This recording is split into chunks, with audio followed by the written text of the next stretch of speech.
Alrighty, today's lesson is on Chapter 7, Section 2, Nationalism at Center Stage, Federal Rights versus States' Rights. Nationalism exerted a strong influence in the court's foreign affairs and westward expansion in the early 1800s. And why does this matter now? Nationalism continues to affect such decisions as whether or not we should involve the country in foreign conflicts and what limits can be placed on business, communications, and other trade. All right, so in the early 1800s, steamboats carried freight as well as passengers, and this new method of transportation spread quickly to Ohio and the Mississippi rivers, and for the next 20 years, the steamboat was one factor that helped unite the economic life of the North and the South, thus contributing to the growing national spirit. So this answers question 1. The Conestoga wagon was one factor that helped unite the economic life of the North and South. That is false. Number 1 is false. All right, number 2, what is nationalism? We will get to that in a moment. All right, so here's what a steamboat looks like, and these boats would go up and down the rivers, the Mississippi River, and also the Ohio River. See if I can get a map of the Mississippi River. Here we go. Here's where the steamboats would come down. And this is going to unite the North and the South, as you can see, as far as trade and transporting goods. All right, in 1808,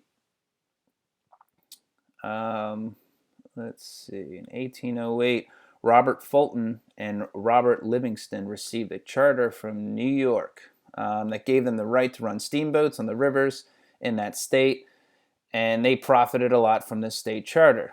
Let's see. And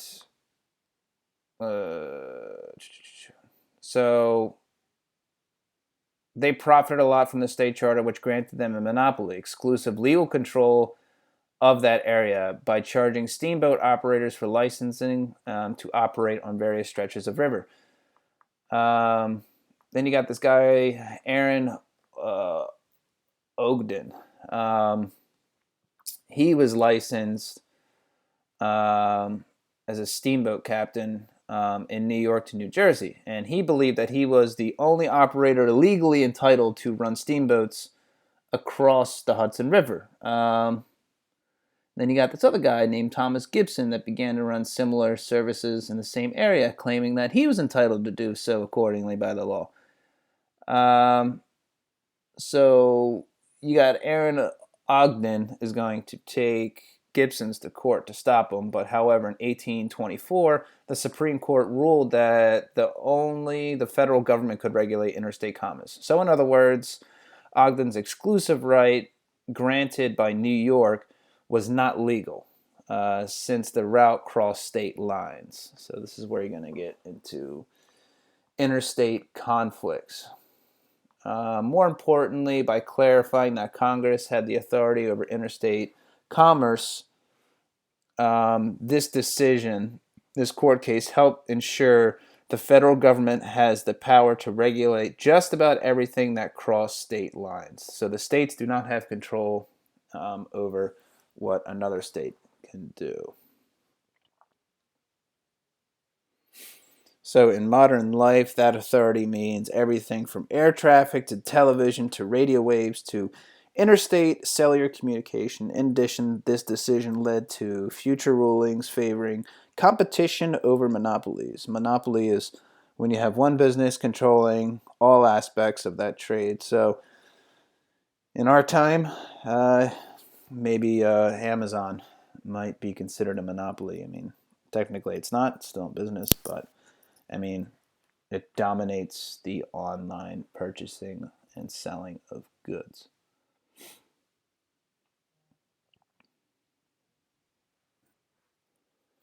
All right, strengthening the government and economic control.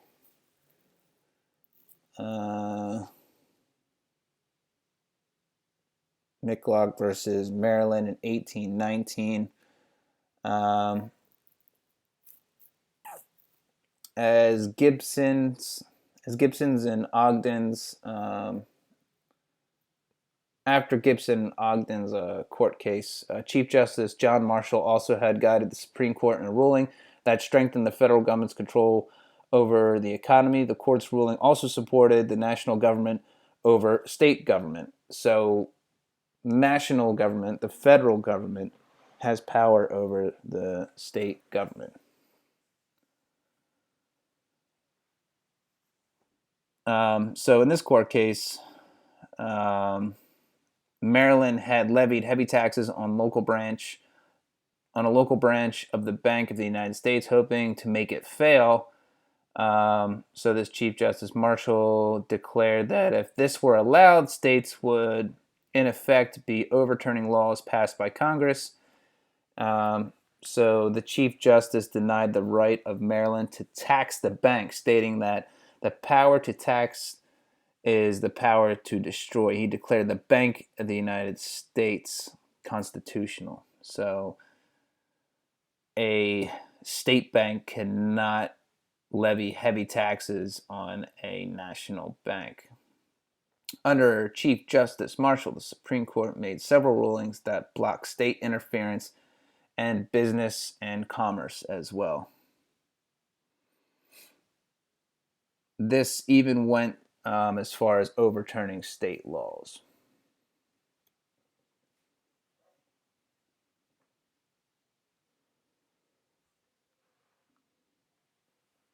So Chief Justice Marshall guided the Supreme Court to decisions that increased the power of the federal government over the state government. At the same time, Secretary of State John Quincy Adams, who would later become president, established foreign policy guided by nationalism. And nationalism is the belief that national interest should be placed ahead of regional concerns or the interests of other countries. That answers number two.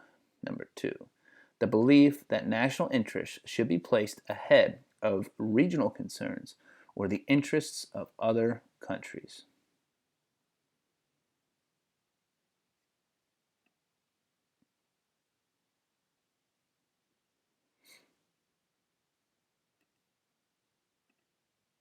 National. Okay, so number two is A. National, not regional. The belief that national interests, the belief that national interest should be placed ahead of regional concerns. All right, so number two is A. All right, number three. What country was in Alaska since 1784? All right, we're about to find out.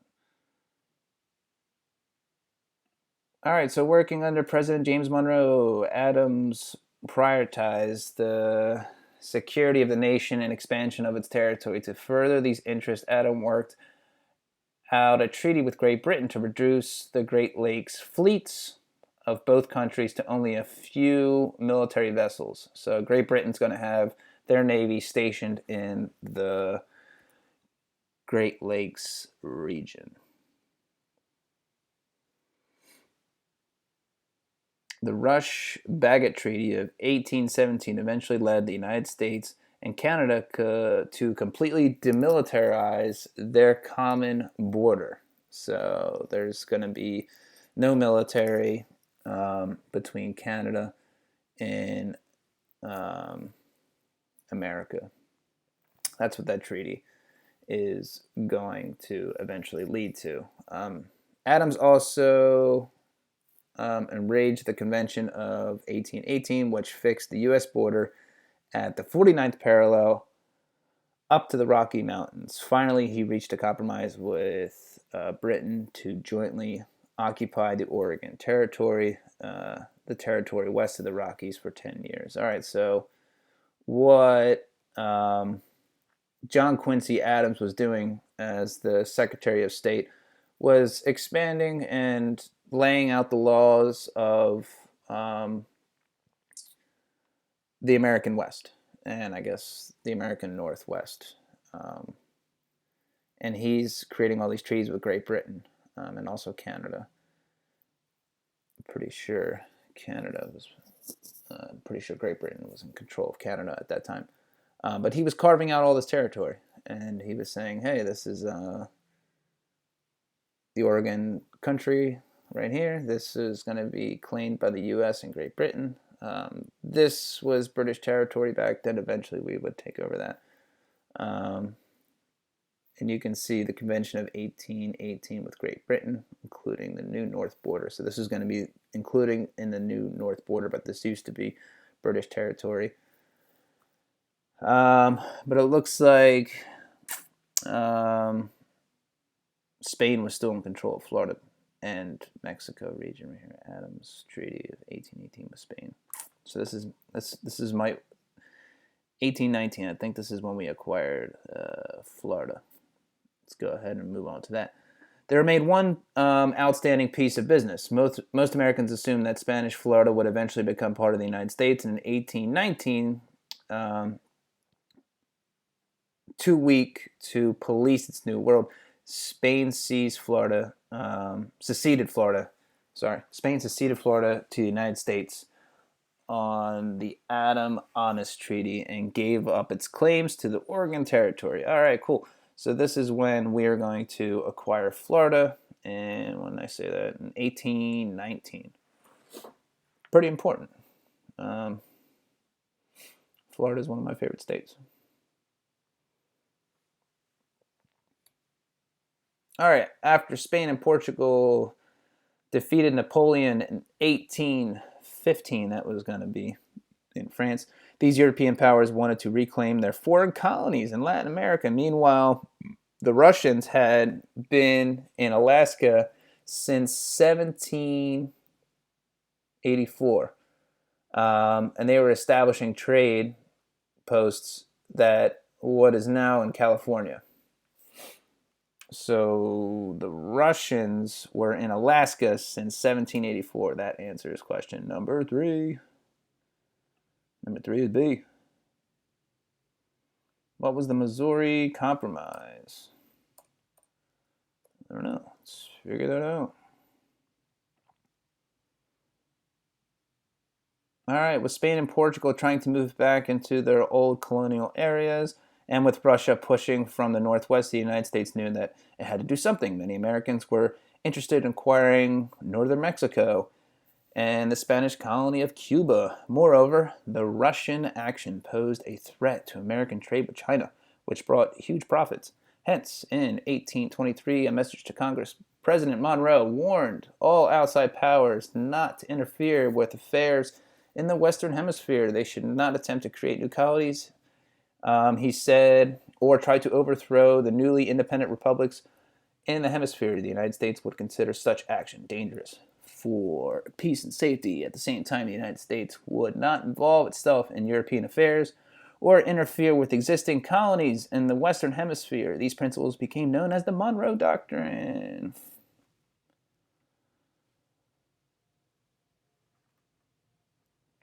So let's see here. What is the Missouri Compromise? All right, I didn't go over that yet, but we are getting there. So that's pretty important, the Monroe Doctrine. The United States would consider such dangerous to our peace and safety.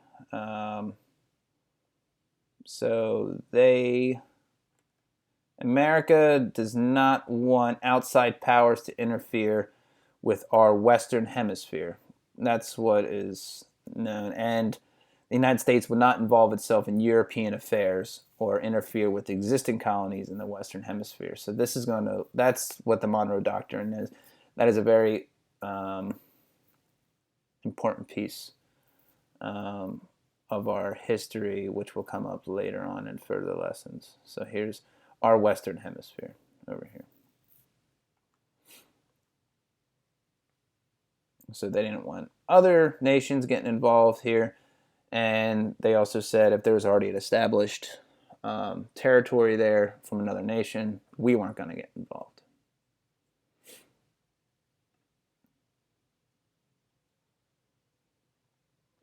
All right, so while Presidents Adams and Monroe established policies to expand the U.S. territory, American settlers pushed into the Northwest Territory, present-day Ohio, Indiana, Illinois, Wisconsin, and Michigan.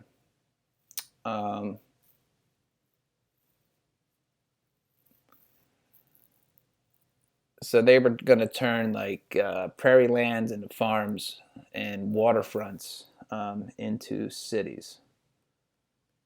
So this is Indiana, Ohio, right here in Illinois. And so waterfronts right here. This is where Chicago is going to be, right here. And all this prairie land is going to be turned into farms.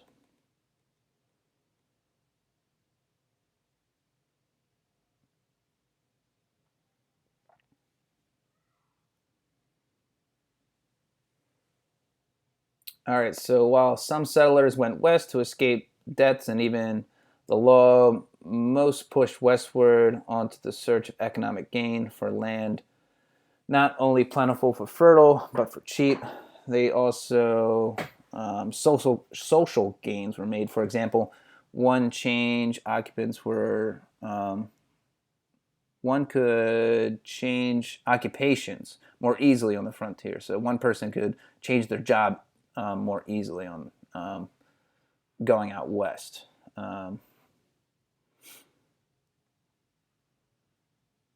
One example of this would be you could get like into the fur trading industry. All right, so when territory's population reached about 60,000 people of that territory, they could petition to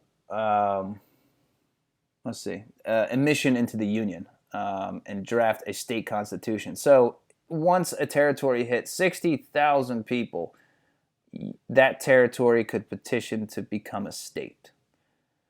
And once being part of the United States, you would have to draft a constitution and elect representatives, and Congress would also have to approve it. So in 1819, however, when settlers in Missouri requested admission into the Union, conflict arose in Missouri. A new spirit of nationalism was challenged by an issue that had previously confronted the framers of the Constitution. And that issue was the question of slavery. So until 1818, the United States had consisted of 10 free and 10 slave states. The government admitted Illinois as the 11th free state in 1818. Southerners then expected that Missouri would become the 11th slave state, thereby maintaining the balance between the free states and the slave states in Congress. However, New York Congressman James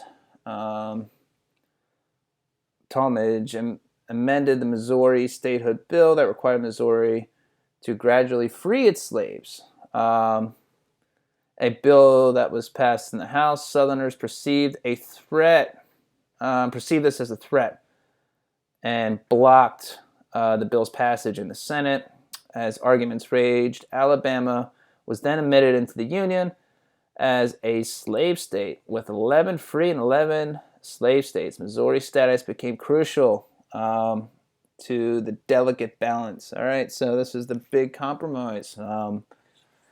Is the Missouri Territory going to become a slave state, or is it going to become a free state? So all the yellow are the free states. All the green are the slave states. And here's Missouri. Is it going to be a slave state, or is it going to be a free state?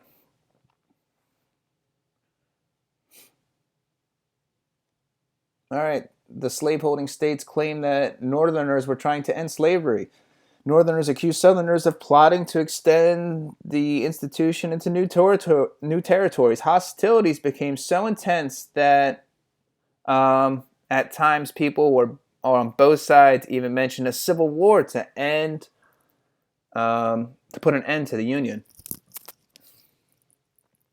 So you can see this is where this conflict is going to start to come to rise, and this is going to be the beginning of what we now know as the American Civil War. This is where it's all going to start. Indeed, the issues that came to light during these debates foreshadowed a war to come. All right, so let's see what the Missouri Compromise states. So Maine, okay, under the leadership of Henry Clay, however, Congress managed to temporarily resolve the crisis with a series of agreements collectively called the Missouri Compromise. Maine was admitted as a free state and Missouri as a slave state, thus preserving the sectional balance in the Senate. The rest of the Louisiana Territory was split into spheres of interest, one for slaveholders and one for free settlers.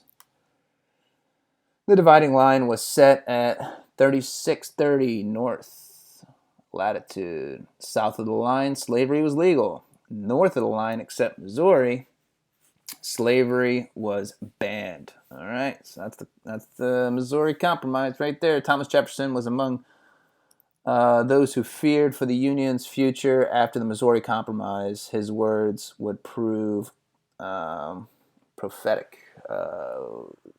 President Monroe signed the Missouri Compromise in 1820, and for a generation, the problem of slavery in the federal territories seemed settled.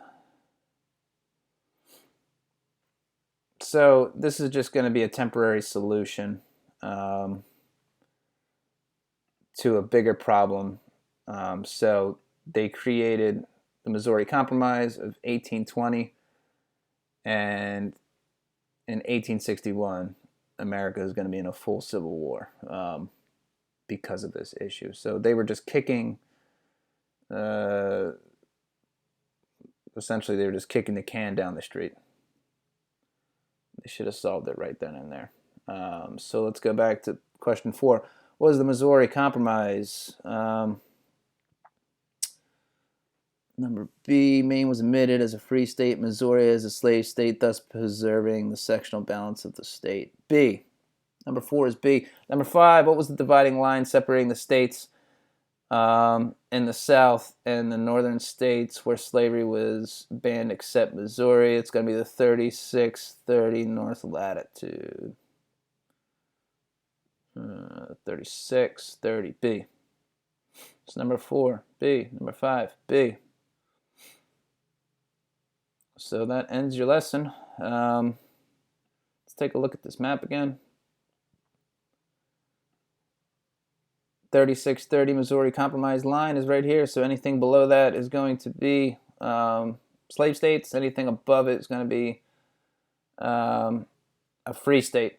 And this is only going to be for the new territories. And it seemed like Missouri became a slave state. So anything below this is going to be any new admissions to any new states that were going to be admitted into the Union. These could be slave states. Anything above this line is going to have to be a free state, except for Missouri. And that's the Missouri Compromise of 1820. And like I said, it's going to be very important because 40 years from this point, America is going to get into a civil war. So that ends your lesson for today. Answer these questions. I will put these questions in the description below. You can just comment on the video and answer it that way. You can email me the answers. So here you go. Here's your questions. Answer them. All right. Peace.